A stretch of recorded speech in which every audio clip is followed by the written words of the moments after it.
ধরুন আপনার lab ISO 17025 accreditation নিতে যাচ্ছে। অডিটের আগে কনসালটেন্ট জিজ্ঞেস করলো আপনারা অপশন এ নাকি অপশন বি নিচ্ছেন। আপনি যদি তখন একটু থেমে যান তাহলে এই ভিডিওটি আপনার জন্য। আজকে আমরা খুব পরিষ্কারভাবে বুঝবো এই দুই অপশনের পার্থক্য আসলে কোথায়। ISO 17025 হলো ল্যাবরেটরির জন্য একটি স্ট্যান্ডার্ড যা দুইটি বিষয় নিশ্চিত করে। এক, আপনার ম্যানেজমেন্ট সিস্টেম ঠিক আছে। দুই, আপনার টেকনিক্যাল কাজ সঠিক এবং নির্ভরযোগ্য।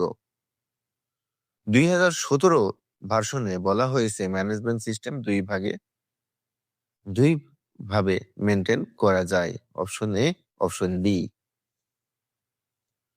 অপশন এ হচ্ছে সম্পূর্ণ ISO 1702 ভিত্তিক নিজস্ব সিস্টেম।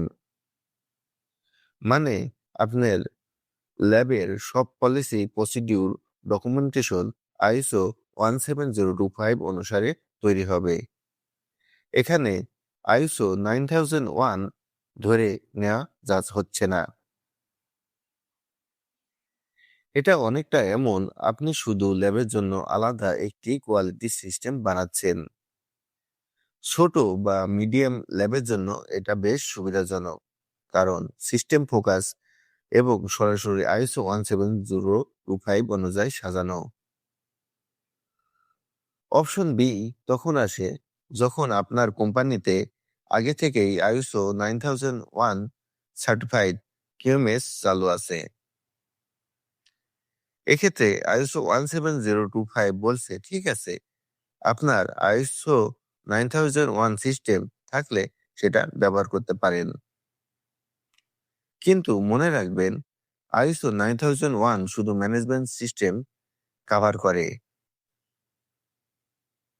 ল্যাবের টেকনিক্যাল দক্ষতা প্রমাণ করতে হলে ISO 17025 এর টেকনিক্যাল ক্লজ পূরণ করতেই হবে। অডিটর বিশেষ করে দেখবে method validation, equipment calibration, staff competence.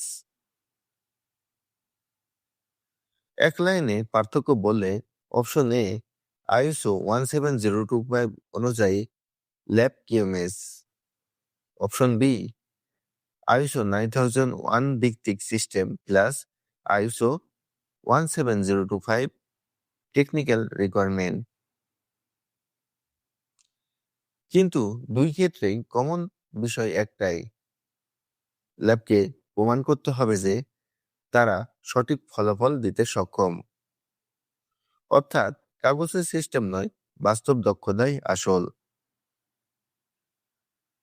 আপনার ল্যাব কোন পথে যাচ্ছে কমেন্ট করে জানান।